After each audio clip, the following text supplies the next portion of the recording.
In 11 years of marriage, Diane Whitlock had asked her husband for exactly one thing, and he had promised it to her on a rooftop in the rain, and now she was standing in a Seoul hallway, watching another woman wear the proof that the promise was a lie. The ring was hers, the nail bore the ring, and the hand that opened the door wore the nail. And the woman behind the hand smiled the smile of someone who lived there. And a voice inside Diane, quiet and terrible, said the thing that would follow her. For the rest of the year, you built a marriage out of what he told you. You never once looked at what he did. That was the wound.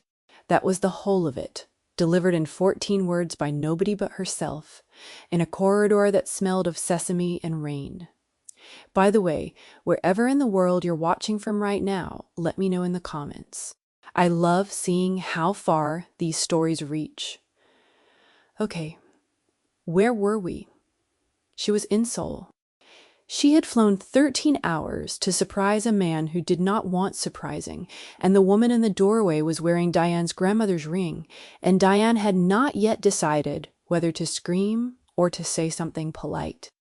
She said something polite. That was the first small horror of it. 11 years of being managed had trained her mouth to be gracious before her heart had finished breaking. Let us go back 3 weeks, because the trail that led Diane to that hallway was not an accident, and it was not laid by her husband, and it was not laid by the woman in the doorway. It was laid by someone. Diane had spent 11 years failing to see Diane Whitlock, ran a hospitality group, 9 boutique hotels spread across 4 cities, each of them profitable, each of them praised, in the kind of magazines that photographed lobbies the way other magazines photographed movie stars. She was 43 years old. She had built the first hotel from a foreclosed guest house when she was 30, and she was, by every measure the industry used, a success. She was on panels, she was quoted. She had a way of walking into a room and rearranging it without touching anything, and people who met her once described her afterward as formidable, which was a word she had learned to accept as a compliment even when it was not one. Her husband, Marcus Whitlock, was the group's chief financial officer. That was how they had met 12 years earlier, when he was an accountant hired to make sense of the guest house's books, and she was a woman with more vision than solvency. He had been careful and warm and reassuring, and she had married the reassurance as much as the man. Marcus told her the numbers were fine. Marcus told her the expansion was safe. Marcus told her on a rooftop in the rain in the 2nd year of their marriage that he would never keep anything from her, and she had believed him because believing him was easier than checking, and because checking felt like an insult to a man who was only ever gentle. She had asked him for one thing on that rooftop. Not money, not loyalty, in the ordinary sense. She had asked him to tell her the truth even when the truth was inconvenient, especially then, and he had held her face in his 2 hands and promised.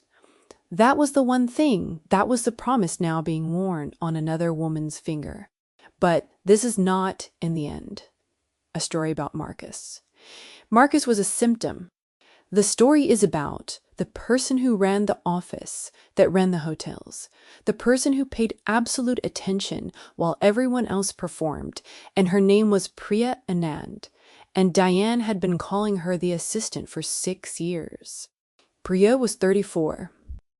She had come to the group as a temporary hire during a difficult opening in the 3rd city, and she had simply never left because within a month it had become clear that things did not break when Priya was in the building. She was quiet.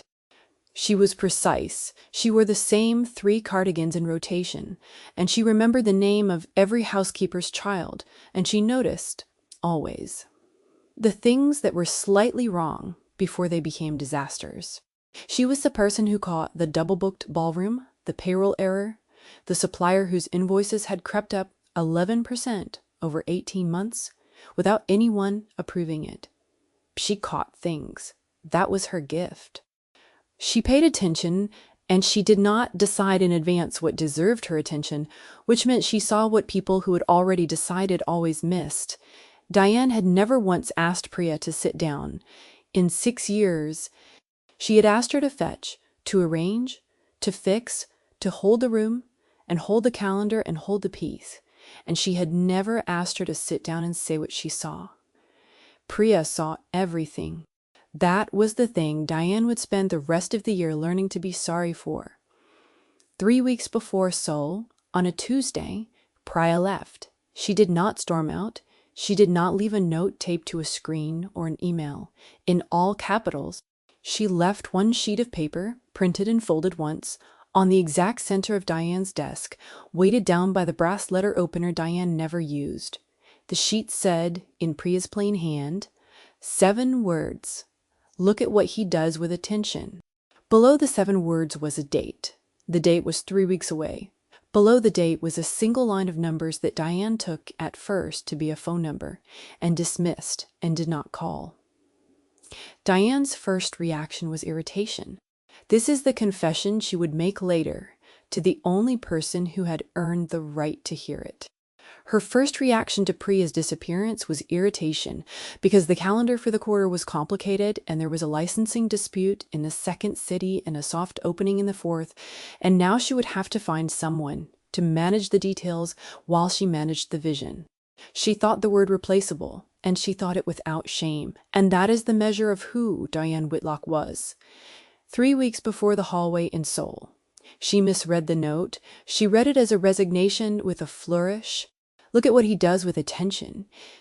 She assumed that he was some abstract complaint, some resentment Priya had nursed and finally aired. She did not think of Marcus. Marcus was in Seoul on a scouting trip for the group's first Asian property, a trip he had planned meticulously and described in loving detail. And the last thing on Diane's mind that Tuesday was her husband, because her husband was the one part of her life she had never had to think about. That was, she would realize, precisely the problem. The first withdrawal came on Thursday. It was a call from Harlan Voss, the group's oldest institutional partner, a man who had put the first serious money into the 3rd hotel and had sat on the group's advisory board for 6 years. He was 71.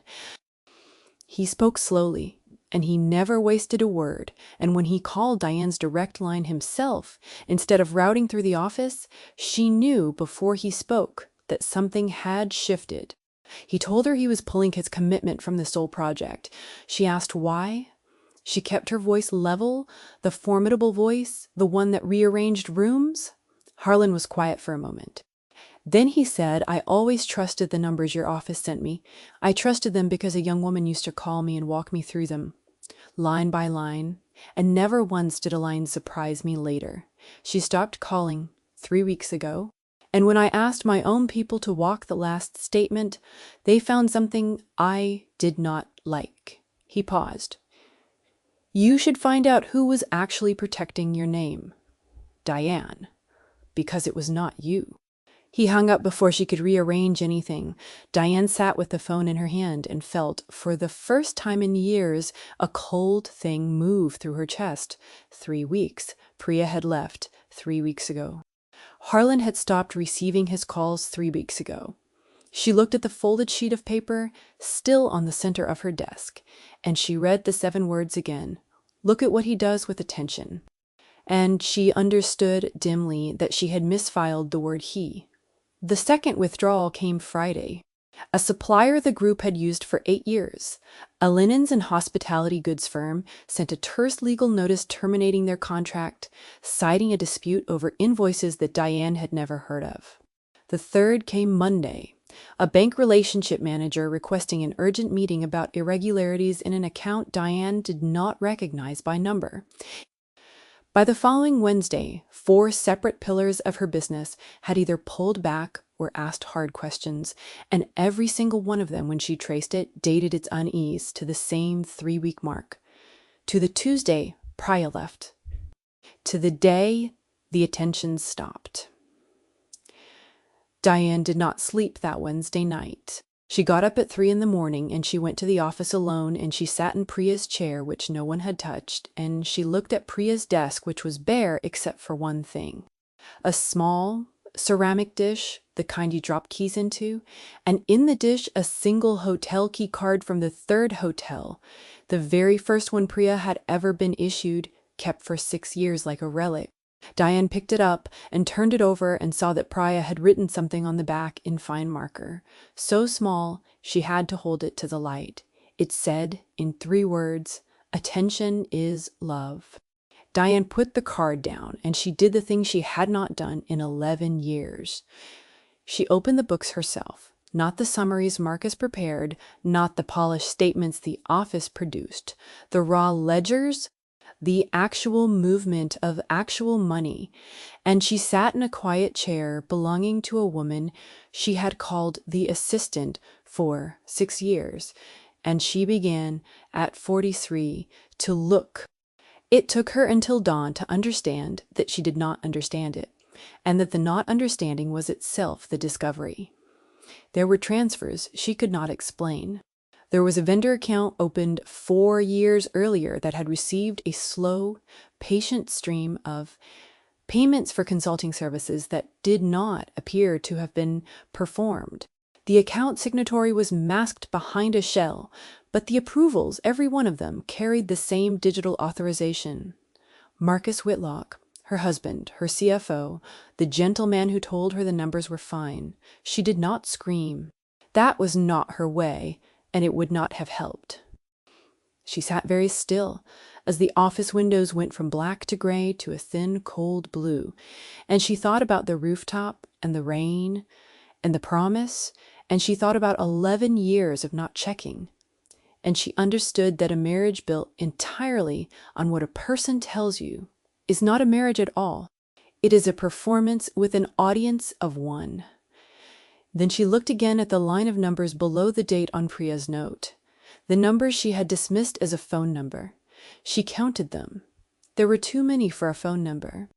She looked at the pattern and realized, with the slow horror of a woman recognizing her own handwriting in a stranger's letter, that it was a coordinate, a place, and a date 3 weeks out that was now 4 days away.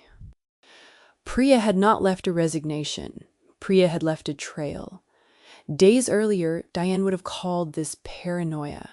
Now she pulled the coordinate up and found that it pointed to a small archive storage facility on the edge of the 3rd city, the city where the whole enterprise had begun, the city where Priya had first walked in and never left.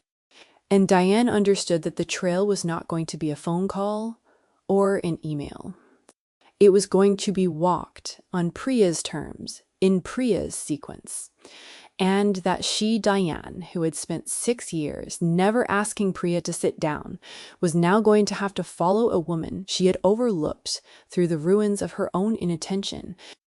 She flew to the 3rd city that afternoon. She had not been there in 2 years. Having delegated its oversight, and the guest house turned hotel that had started everything looked smaller than she remembered and better run than she deserved. The archive facility was a low brick building, and the woman who met her there was not Priya. It was a records custodian named M. Okonkwo, 60 years old, gray-suited, precise, who looked at Diane over a pair of reading glasses, with the flat, fair assessment of someone who had already formed an opinion and would revise it only on evidence. "You are Diane Whitlock, Ms. Ass." Okonkwo said it was not a question. She said, "A young woman rented a box here 14 months ago and paid for it in advance. She left instructions that it be released only to you and only if you came in person, and only if you could tell me the 3 words written on the card." Diane's throat was dry. "Attention is love," she said. Okonkwo looked at her for a long moment. Then she said, "She told me you might not know them. She said if you did not, I was to send you away and tell you to think about it for a week." She paused, and something in her face softened by exactly 1 degree. "You knew them? Come with me." The box contained a single sealed envelope and a second folded sheet with a second coordinate and a second further date. Diane did not open the envelope there, Ms. Okonkwo watched her not open it and gave a small nod, as if Diane had passed a test she had not known she was taking. On the way out, at the door, the old woman said, without turning around, "She worked for you for 6 years. I met her twice, and I would have hired her in an hour." He paused. "What did you do with her all that time?" And Diane did not answer, because the honest answer was a confession, and she was not yet ready to say it out loud. She opened the envelope on the plane to the next coordinate, which was in a coastal city 400 miles away. Inside was not an accusation. That was the thing that undid her. Sitting in a narrow airplane seat with the cabin lights dimmed around her, it was not a letter of rage. It was a page of Priya's plain handwriting, and it said, "I did not do this to hurt you. I did this because someone has to protect the people who cannot protect themselves, and you were not looking, and I was. There are housekeepers in the 4th hotel whose overtime he skimmed. There is a supplier's family firm he squeezed until they nearly folded. There is money that was supposed to fund the staff pension, and it is in an account with a masked name. I could not stop it alone. I am not trying to punish you. I am trying to make you finally see. Follow the rest of it. Every stop will show you a thing you should have seen. When you have seen all of it, you will know where I am, and then you can decide what kind of person you actually are." She read it 3 times. Then she folded it and looked out at the dark and thought about the 14 words in the hallway that had not happened yet, and she did not know, sitting there, that the hallway was coming and that the ring was already gone. The coastal city stop was a lawyer named Teodoro Salas, 48, who ran a small practice specializing in labor disputes and who had, it turned out, been quietly retained by Priya 9 months earlier, paid out of Priya's own savings to prepare a case on behalf of the skimmed housekeepers. He met Diane in a plain office with the sea visible through a smeared window, and he was not warm, and he did not pretend to be. "I want to be clear," Salas said. "I do not work for you. I do not work for your company. I work for 11 housekeepers who were robbed of a total of $41,000 in overtime over 3 years by an executive of your company. While you were photographed in lobbies, he let that sit. Miss Anand hired me. She documented everything. She built a file so clean I could take it to a court tomorrow." He looked at Diane. "She told me she was giving you the chance to fix it before I have to. She said, and I am quoting her, that you are not a cruel woman, only an unseeing one, and that unseeing could be cured, but cruelty could not. I told her I thought she was being generous." He handed her a sealed folder and a 3rd coordinate. "She left you this, and I will tell you what I told her. You have 30 days to make those 11 people whole before I file. That is not a threat. That is a schedule." Diane took the folder and asked one question, the first real question she had asked anyone in the entire pursuit. She said quietly, "Was I ever kind to her?"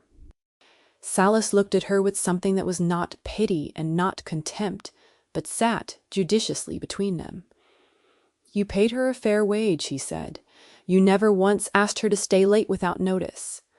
He paused. "And you never once asked her what she thought. She told me that. She said it was not the cruelty of a monster. It was the cruelty of a woman who had decided years ago what mattered and never checked again." He turned back to his papers. "Fix the 11 housekeepers, Ms. Whitlock. Then worry about being kind." The sealed folder, opened later, contained the architecture of the betrayal laid out with a patience that made Diane's chest ache. Over 14 months, on her own time, using her own money, Priya had assembled the entire case against Marcus. Not the affair, that was nowhere in it. Priya had cared nothing for the affair. The affair was Diane's private ruin, and Priya had left it alone.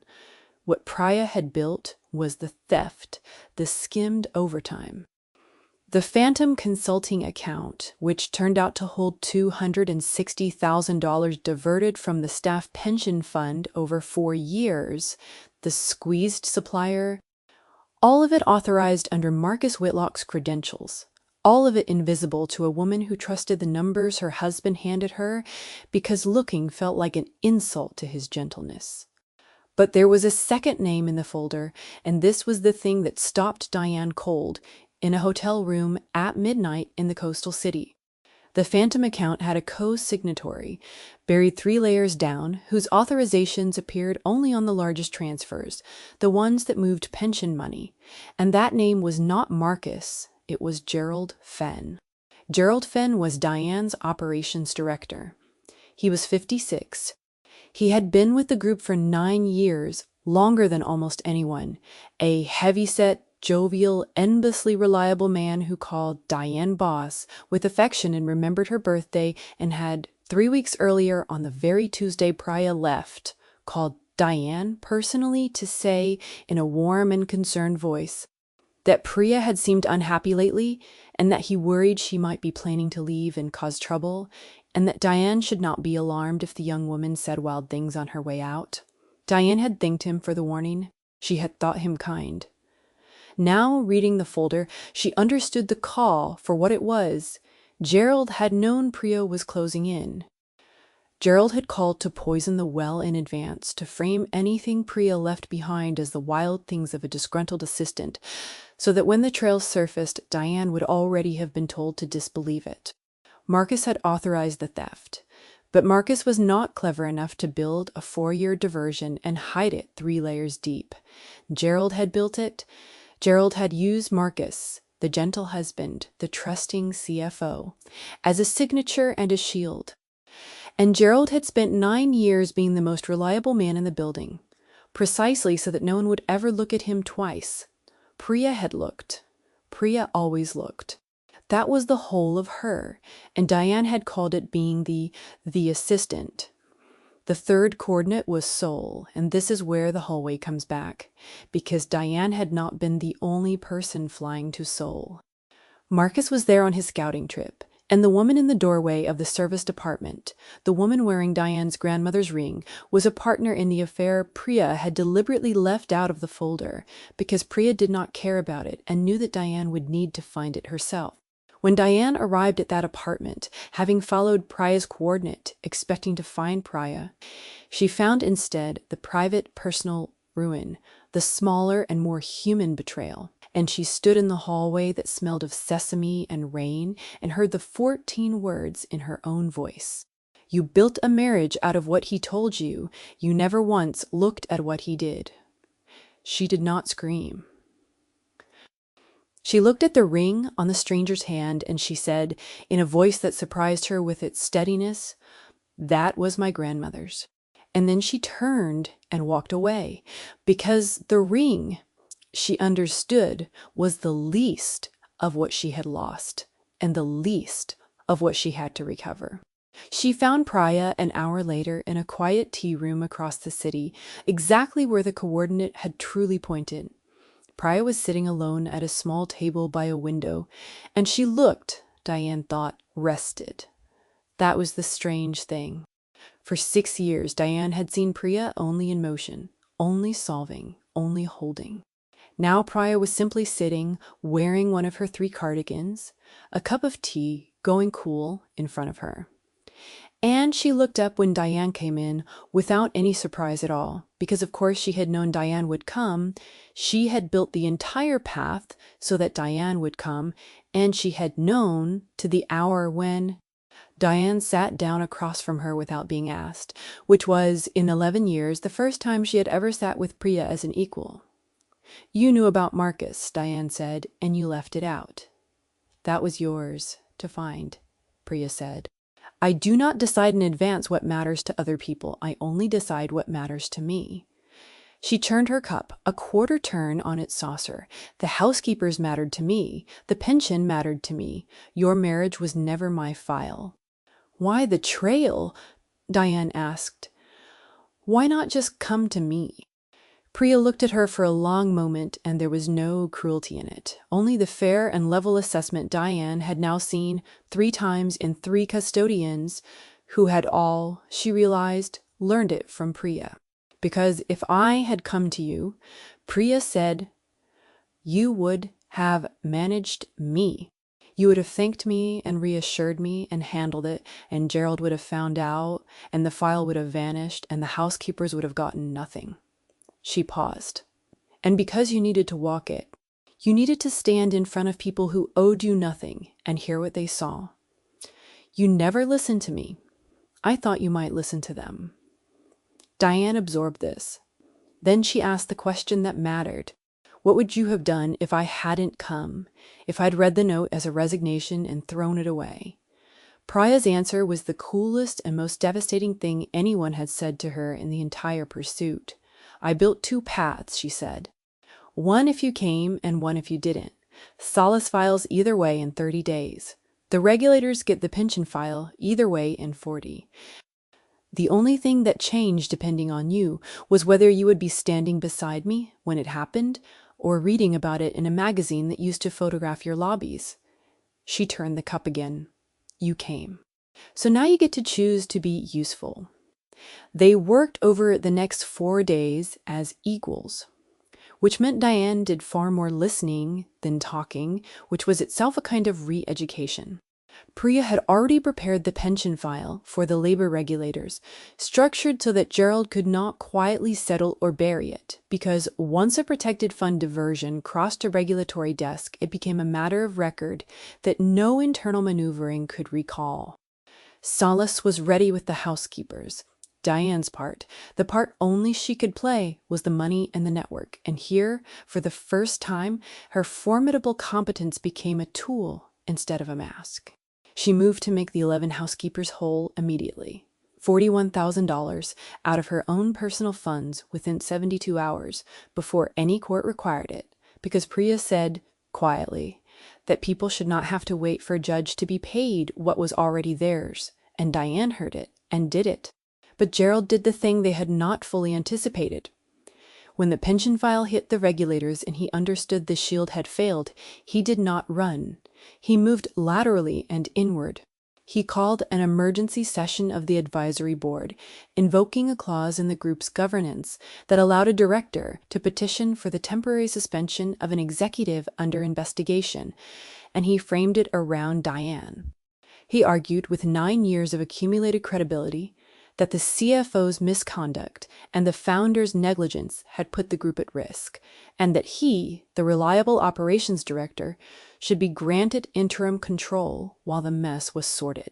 He was trying to seize the company from inside, using the very scandal he had built as his justification, and he had the timing to nearly manage it, because the board vote was set for a Thursday, and it was already Tuesday, and 2 of the 3 swing votes were partners Diane had, over the years, been dismissive of. This was the clock. 48 hours, 1 continent away, 3 votes that hung, and a man who had spent 9 years making himself unquestionable. Diane did the arithmetic on a hotel notepad. Harlan Voss was 1 vote, and he was lost to her, or so she assumed, because he had already pulled out in disgust. The second swing vote was a partner named Ines Marquez, 60, who ran a family investment fund and whom Diane had, 3 years earlier, cut off mid-sentence in a meeting and never apologized to. The third was a younger partner, Daniel Cho, 39, whose modest concerns, Diane, had a habit of waving away as inexperience. She had, she realized, been dismissive of exactly the people who now held her fate, and she had been dismissive in exactly the way she had been dismissive of Priya. And the pattern was so clear and so damning that she almost laughed. She called Harlan first, because the hardest call is always first. She did not manage him. She told him the truth, all of it, plainly, including her own 11 years of not looking. And she told him what Priya had built and what Gerald had done and what she intended to do. And Harlan was quiet for a long time, and then he said, "You know, in 6 years, that young woman never once tried to spin me. She just showed me the numbers." He paused. "If she trusts you now, I will consider trusting you again. Put her on the phone, And Diane handed the phone to Priya, and Priya walked Harlan through the pension file, line by line the way she used to. And when it was done, Harlan said he would vote against Gerald and against the suspension. The second call, to Inez Marquez, Diane began with an apology 3 years overdue, and she meant it, and Inez let the silence stretch to punish her a little, which was fair, and then said she would listen. The third call, to Daniel Cho, Diane made differently. She did not ask for his vote. She asked for his concerns, the ones she had waved away, and she listened, actually listened, for 40 minutes, and made him commitments about governance and transparency that she could actually keep. And she kept them within the week to prove it. By the time the arithmetic was done, she had spent the clock not on maneuvering, but on repair. And the votes came not because she had outmaneuvered Gerald, but because she had, in 48 hours, become slightly more like the person Priya had been all along. Gerald lost the board vote 3-0 on the suspension, and without the company behind him, without the credibility he had spent 9 years building, without the network Diane commanded, his position dissolved with astonishing speed. The regulators moved on the pension file. Marcus confronted, folded within a day, and gave a statement that named Gerald as the architect in exchange for cooperation, and the gentleman Diane had married turned out to be, at the end, exactly as weak as he had always been careful to appear strong. Gerald was found 3 weeks later in a rented room 2 states away, his savings frozen, his reputation gone, trying to negotiate a surrender through a lawyer he could no longer afford. Diane could have pressed for the maximum, could have destroyed him personally, and she chose not to. She let the process do its work. She had done enough destroying by not looking. She did not need to add to it by looking too hard in the wrong direction. The housekeepers were made whole, and then some. The supplier's family firm received a formal apology and a restored contract. The pension was restored with interest from the recovered funds. And in the slow months that followed, the partners who had withdrawn came back, one by one, and they came back respecting not only Diane, but the quiet woman beside her, who now had a title and an office and a chair that Diane pulled out for her and asked her to sit in, and asked her what she saw. Diane did one more thing, and she did it in the same kind of room where she had spent 11 years performing. At an industry conference, on a panel, in front of the magazines that photographed lobbies, she set aside her prepared remarks and told the truth. She said that she had built 9 hotels on her vision, and that her vision had been blind, and that the person who had actually held it all together for 6 years was a woman she had called the assistant and never once asked to sit down. She named Priya plainly by name, and she said that everything the group had survived. It had survived because one person had paid attention while the rest of them performed. It was not a graceful speech, it was better than graceful. It was true. Priya did not forgive her. That is the part that matters, the part that keeps this from being a lie of a happy ending. When Diane offered her a full partnership, Priya did not fall gratefully into it. She said in her plain way, "Over another cup of cooling tea, I will work with you for 1 year, not for you, with you. And at the end of the year, I will decide whether you have actually changed or whether you only changed for a season because you were frightened." She turned her cup a quarter turn. Trust is not something you gave me back with a speech. It is something you show me every day for a year. Then we will see. And Diane, who had spent 11 years confusing what she was told with what was true, and image with substance and arrangement with relationship, said the only correct thing, which was, "That is fair, I will show you." It was not triumph, it was a Tuesday quiet, a year of showing stretching ahead of her, a woman across a table who owed her nothing and had chosen, provisionally, to stay. Attention is love, the card had said in 3 words on the back of a key kept for 6 years. Diane had learned it too late to save a marriage, but not too late to save everything that actually mattered. And every morning of that year, she practiced the one thing she had never done. She looked She looked at what people did, and not only at what they told her. She looked at the person who held the room together. She sat down across from the one she had overlooked, and she asked. And then, at last, she listened.